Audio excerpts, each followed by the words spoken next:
like him. Don't really see him fitting with the Spurs. Now, next we have Nikola Topic.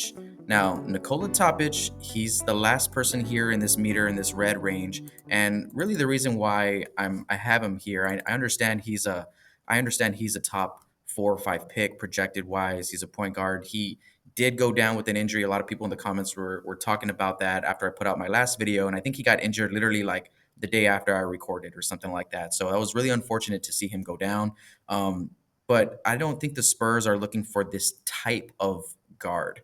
Now he has a great head on him. He can really pass the ball. Sure, he can probably find Wimby, find open shooters.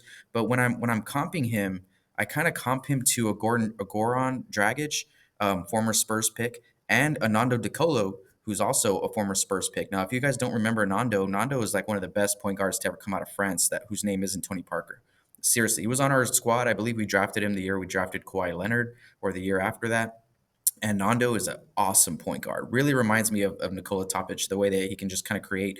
But there was something about, the Nando fit with the NBA, not necessarily the Spurs. It's just, I don't know if it was the physical stuff or the speed or the athleticism that is required to play in today's NBA, or even back then's NBA. Nando really couldn't get it going here, and I kind of don't want to experiment with that. I don't think the Spurs would want to experiment with someone who kind of has that potential to not work out in the NBA. Now, I think, again, he's a great point guard. I think he can get some run with some team out there.